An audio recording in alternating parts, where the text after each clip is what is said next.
What's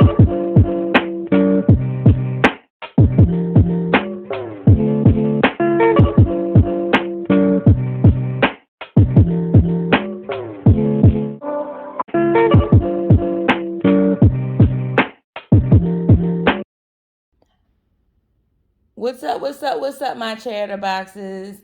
I hope everyone is doing well. I'm doing great on this side of town. I'm back for another review. This time it's Love After Lockup, Season 4, Episode 2, P.O. Problems. Ugh.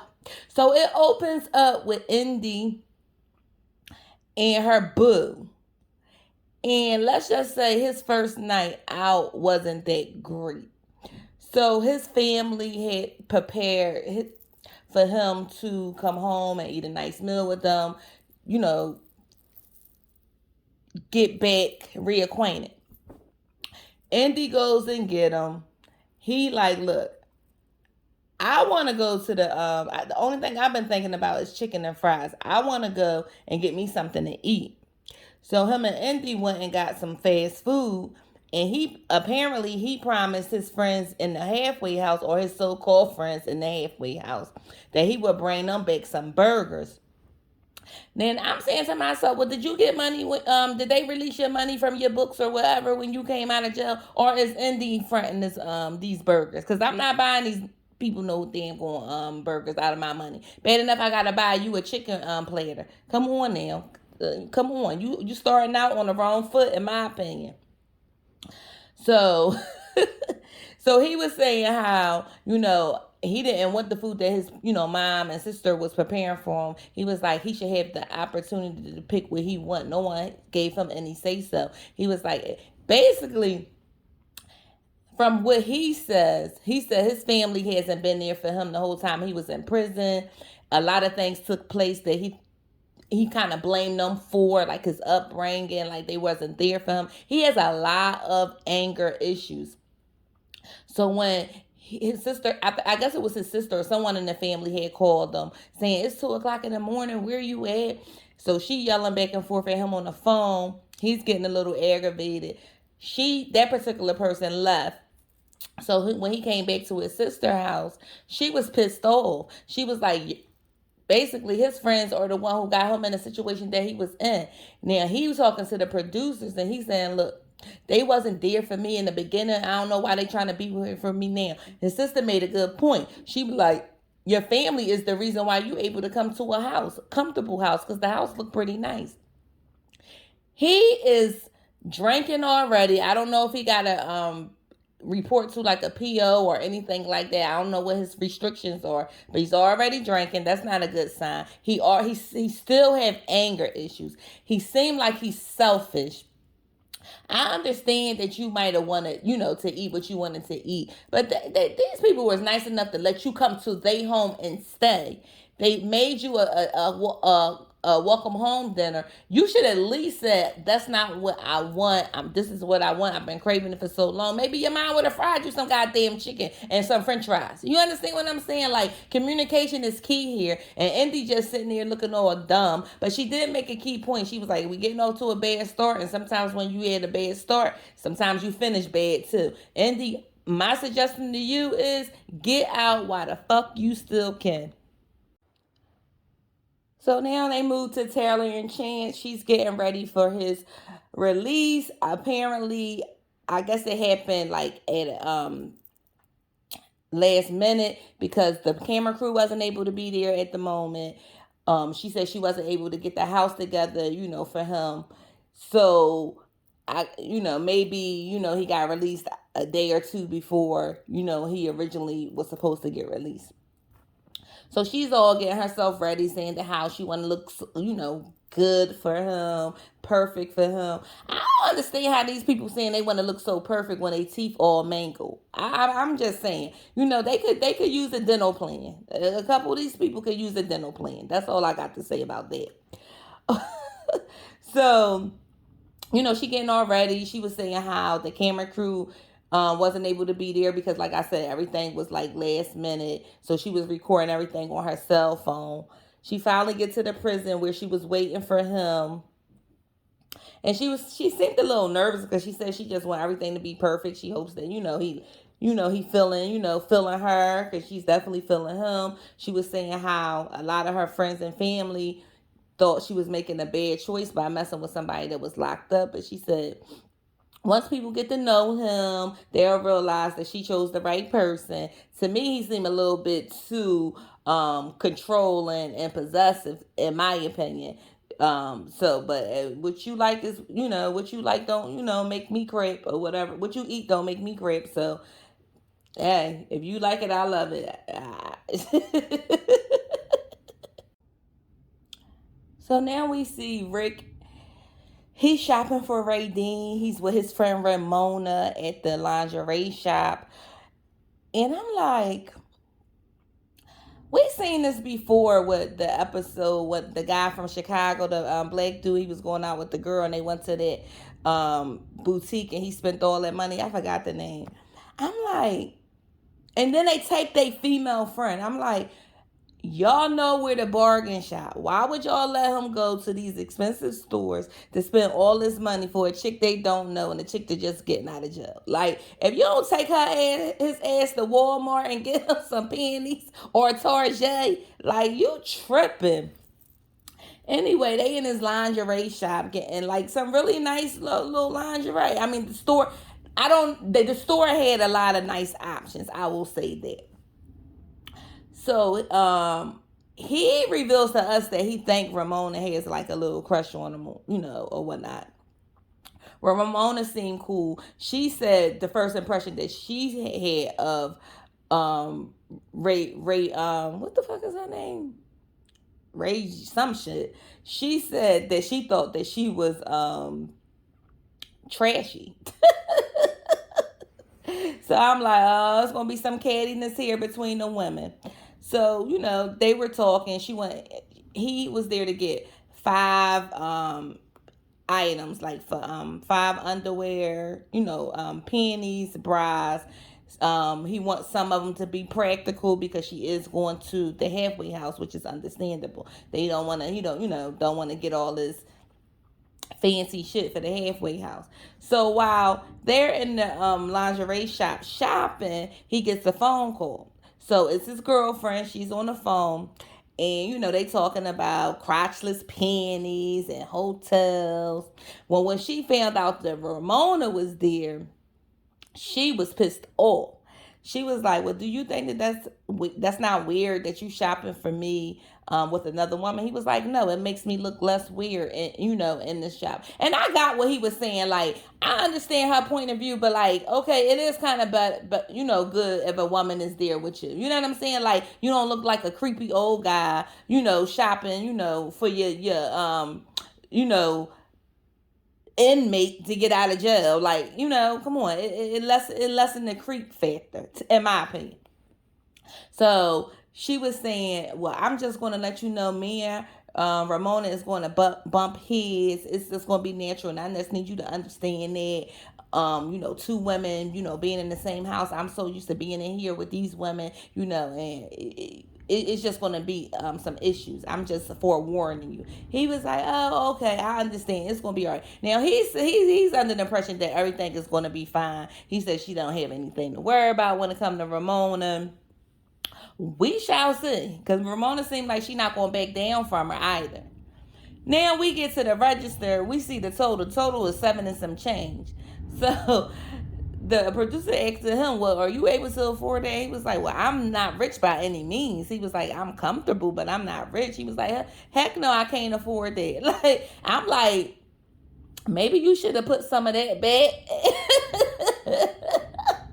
But he went on and put it on his credit card. So, I hope she's worth it. I hope she's worth it. He said that she could brag about her oral game.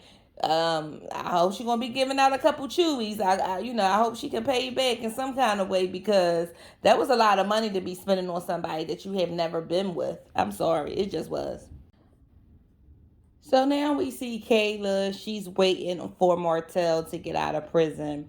She has this white little spaghetti strap dress on with these white strappy plastic sandals. And she's telling us how she want this, $30 or $40,000 ring, and she want the cut to be nice. And I'm like, you talk as if you have this, expensive taste, but you walking around here in these $10 sandals and this $20 wig. If you don't shut your girl, if you just don't sit your tacky ass down, I hate that. Oh, I hate the fake bougie. I hate the fake bougie. I hate it. Anyway, she was saying that, she has been waiting on him for 12 years, but she do have a secret. And we all know that she said that his main thing was he just didn't want her to have sex with someone else. And we all know that that's what her secret is going to be.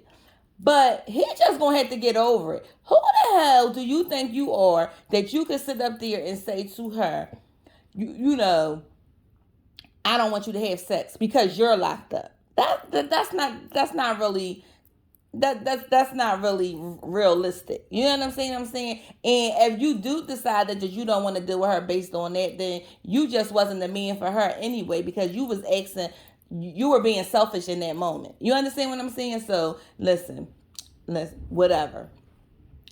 So, she was saying how she can't wait for the wedding. She want to go away to, I guess, a destination wedding. She said that's all she worrying about is like a long train, some red velvet cake. That's it. She was like, of course I know that he's going to have to get home, come home, get on his feet, get established, before these things can happen. At least you know that. Because some of these girls be having the impression that they're going to come home and they're going to have all this just like that. If they didn't have the money when they was locked up, figuring a way out when they were locked up to have some money for when they come home, how the fuck you think they just going to come home and get all this money? You've been home all these years and don't have all that goddamn money. Make it make sense. Make it make sense. So she was waiting damn near 2 hours for him, to show up. But listen, once they got a hold of you in them prisons, they release you when the hell they want to. And that's just that. And they don't call the family and let them know it's a delay. They don't give a crap. They don't care. So now we see Kevin. He's out with his boys. And, they talking about the release of his girlfriend. And apparently Kevin is like a player. He's not a bad looking guy, little on a corny side, but not a bad looking guy, whatever. So they was talking about where she's going to be living at, and he was like, well, she has to go to the halfway house, but after that, then he would like for her to come stay with him. Now he was saying that his family didn't think that he would be able to like give up his playboy ways, and he's positive that he's be able to be a changed man.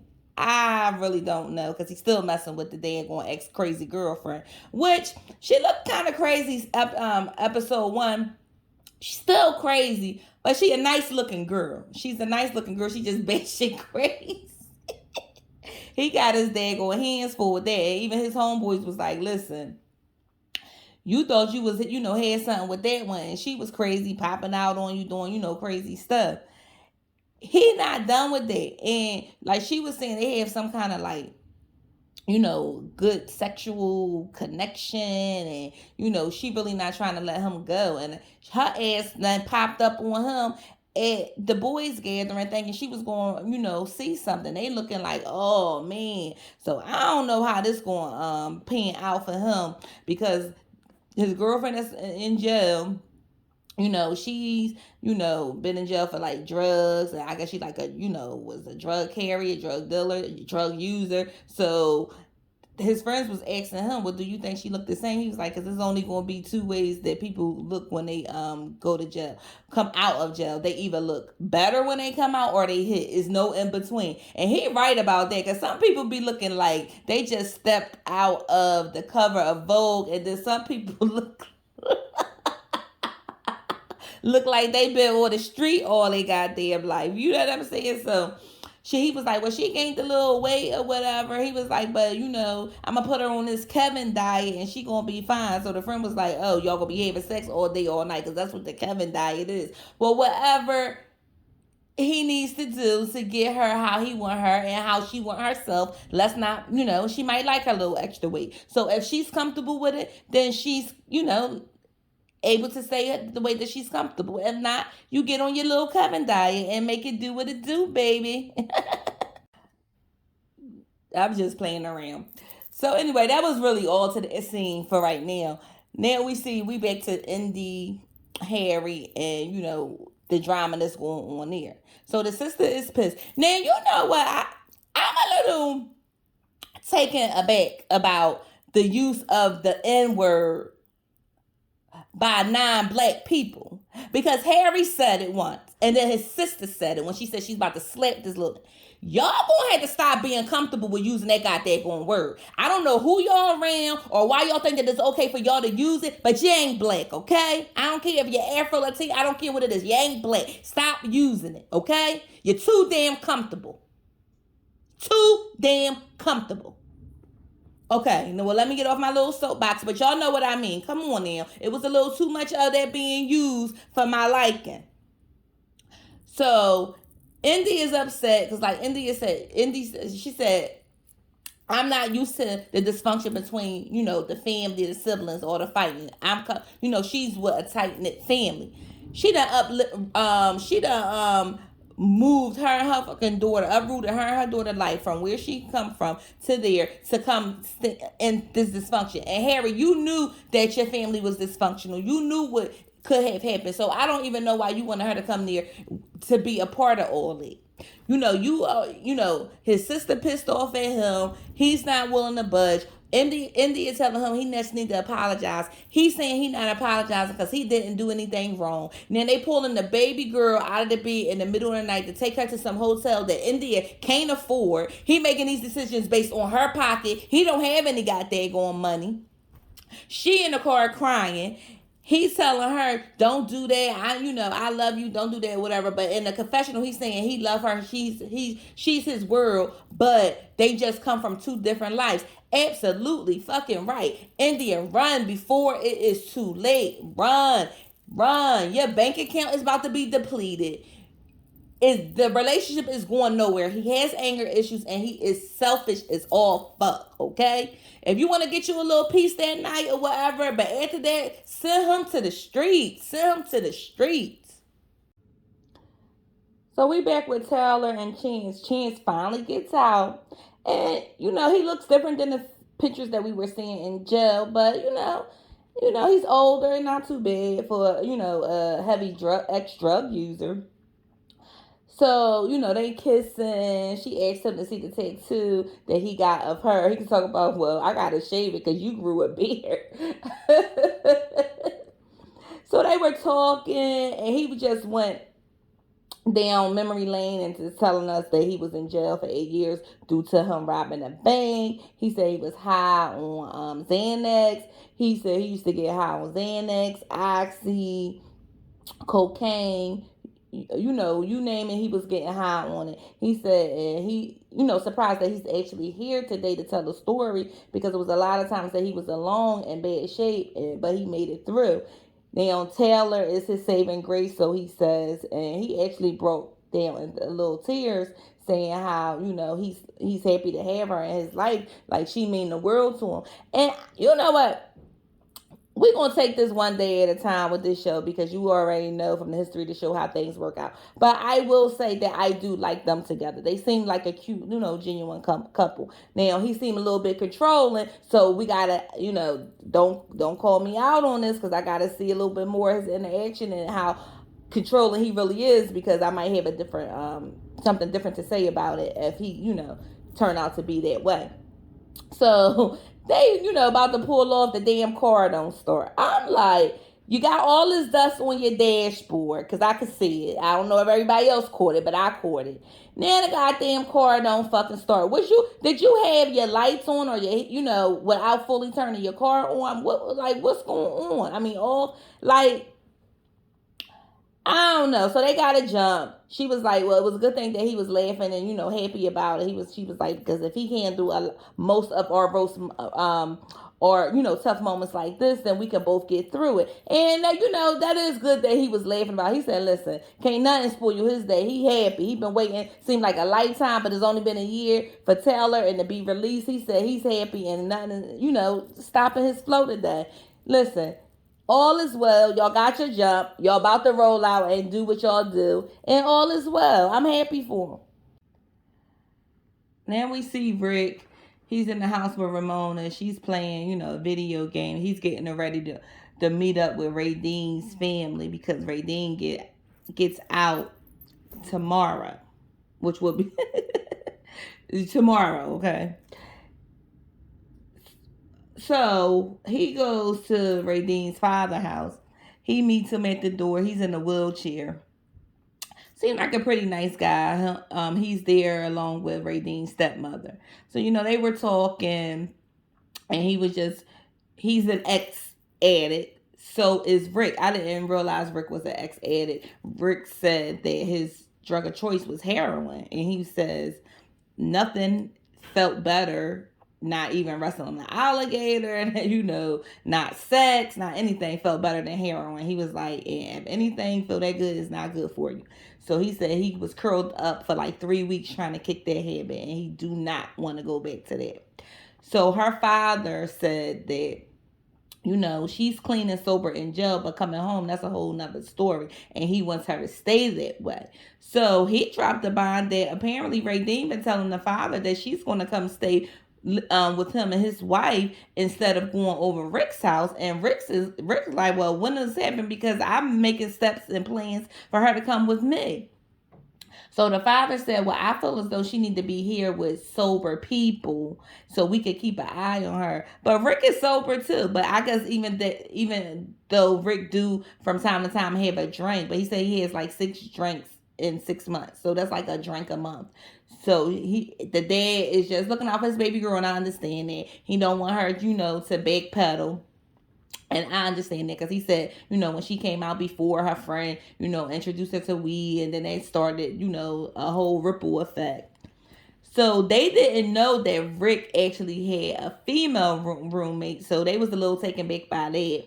And he revealed that Ramona smokes pot, so the dad really wasn't going for that.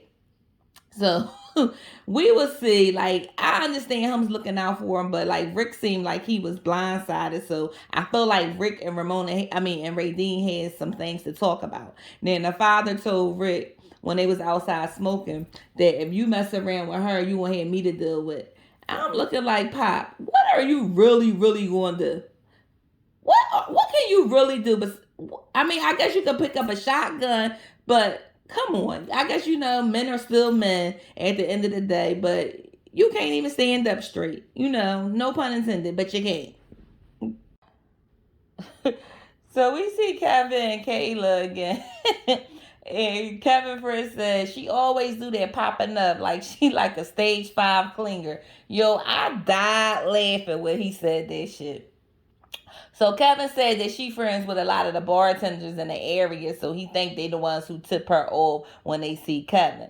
So she says that she want to pop up on him every time that she get a chance to, so until she find out what the hell is really going on. Because she know he got somebody, and she don't know who it is. She don't know any information about it. So she's trying to figure it out. Now, he says the reason why she don't know anything about Tiffany is because she could cause problems, and he don't want that. She been that guy Tiffany longest sentence up in that damn Jordan. Kayla crazy as hell.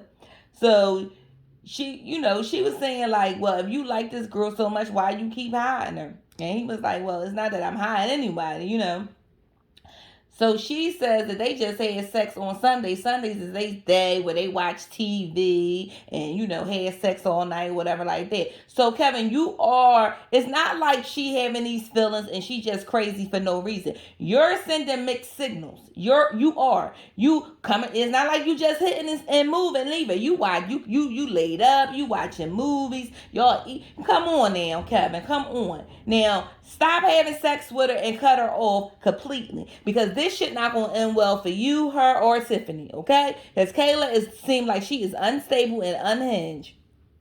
And Kayla said that I don't care who he with, it ain't like it's me, and he gonna always come back. Listen, she might got a point there, cause you ain't left her alone yet. But you know she unstable, so stop feeding into that. So we see Kayla, she finally reunited with Martell. Martell seemed like a pretty okay dude from what we see. He was telling us how he been getting in trouble since I guess the age of 12. And he said that's where like he started out selling drugs up into his incarceration at the age of 24. He said that he actually come from a well-to-do family. He guess he just got caught up, with the wrong people. Him and his cousin was driving, and they were profiled, and they had the K9 dogs, and they, found guns and coke, and they got locked up. So, he was saying how, he respect the fact that Kayla waited for him. He was like, most women wouldn't even want to wait 5 months, so he respect that. Kayla, on the other hand, said that she hasn't had sex. The last time she had sex was like a year and 8 months ago. So she's, like I said, she's not completely honest with him. But can you really blame her though, Martell? Like if you was to find out that she had sex with, could you really blame her? And she said, well, he needs to be happy because that just made me a better lover for him. I'm like, okay, girl, whatever makes you feel comfortable. But I don't blame you for doing you. Like, I don't blame that. Anyway, they go to the hotel because he has to report to the halfway house at 11 o'clock, so they had like 10 hours to spare, but it was like a 4-hour drive from the hotel to the halfway house, so they had to, whatever they had to do it pretty quickly, so he can make it on time, because don't nobody want no violation first day out. Listen. I think Martell might be mad because she sold him the illusion that she was, keeping it, everything tight for him. But at the end of the day, he can't really. I mean, he can, how mad can he really be? How mad can he really be? And she says that she just started ovulating, and she gonna let the universe do what it do. Girl, don't get pregnant his first day out. Let him show you what he gonna be. Please do not get pregnant. That's all I gotta say about that information. Now we find out that Tiffany is not getting out. Some kind of disciplinary action taking place. So Kevin trying to find out. No one really has too many answers. The only thing they know is her ass ain't getting out. He looks on a website and it says that basically the release has been delayed and will be reviewed again in 2025. He was like, he hoping it's just a mistake. He's like, 4 more years is a lot to be waiting on somebody. You think not? You think not? Like, come on, you about to get out and you getting in trouble. Come on, how selfish is that? How selfish is that, Tiffany? So we don't know what's going on with that. I don't know how Kevin going to handle that situation, but it don't seem too promising. So we see Rick and Ramona again. Rick is cleaning out the garage. Ramona is joking. Oh, I mess up and you clean up. So Ramona probably the slob of the family, because every time, of the situation, because every time you see Rick, he doing, a chore, and she just sitting around not doing shit. So they were talking, and, he was telling Ramona that, Radine may go home with her parents in the beginning. She was like, well, that might not be such a bad idea, because it's, a different situation when you live with someone versus just dating them. He was, you get to see the person for who they are. She was like, even if it's just like 3 months or so. He was a little disappointed, but, I guess he is going to just go with the flow. But he gets a call from Radine, and she tells him that due to some restrictions, COVID restrictions, she can't get released until they lift those medical restrictions. And she was all upset, talking about she want to snap on somebody. You know how many times I went up for parole and had to do another year. So we see that she has anger issues, and Rick mentioned that she has anger issues. So I wonder how that is really going to be once she come home and had to deal with Ramona is. Okay, that's going to be an explosion. So Rick said, well, it's really nothing that we could do. I'm not happy about it, but, we too short to, mess up right now.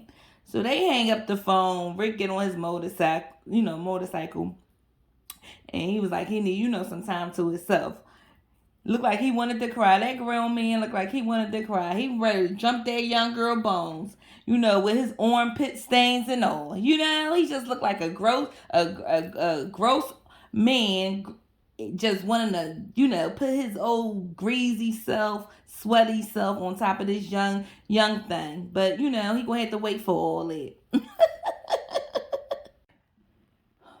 Well, they ended the show with Harry and Andy, and we find out that they had sex in the bathroom because they had to try to maneuver around a 3-year-old. So he was asking her, how was it, a 10 out of 10. She was like, it was a 10 out of 10. He was like, oh, that's it. Like, well, what was she supposed to say? Like, all right, Harry, you don't look like you that great. You know what I mean? Anyway, he gets a call from his sister. The sister said, well, what the hell is you doing? Your PO called, and I had to tell him that you didn't stay the night here. So he had to call the PO. The PO was telling him, like, listen, you have to stay every night at your sister's house. If you don't stay every night at your sister's house, you're going to end up in the halfway house. But until then, we're going to slap this ankle monitor on you because you like to lay up with your pen pals. So basically, he was telling him about Indy was a pen pal. So Indy got mad. She was like, he can't just tell you what to do for his, me, like, and Harry was saying, well, yeah, he can tell me whatever he wants. He was like, what part don't you understand? I'm on parole for the next 15 years. I didn't know he was going to be on parole for 15 years. That's a lot of time to be walking off. And he don't look like he going to make it the first year because he's so immature. He's not ready for what she's ready for. They on two different playing fields. He was like, well, what part of you don't understand? He can tell me whatever you want to do. Indy looking at him like he crazy. Indy is not made for this. You can see it. It's not going to work. It's just not going to work. He has to go back to his sister's house and in the interim get that ankle monitor on. Indy looking like a complete fool. You done uprooted your fucking life with your daughter for this knucklehead. Indy, like I said earlier in this review, go back home to your mama. Please go back home. Harry is not worth it. He gonna sit up there and say that he forgot to check in. How the fuck you just forget to check in? Come on, Harry. Come on. That's all I got. I ain't got no more. If you guys like the episode, the review of this episode, please feel free to like, comment, and subscribe. And don't forget to holler at your girl. Bye.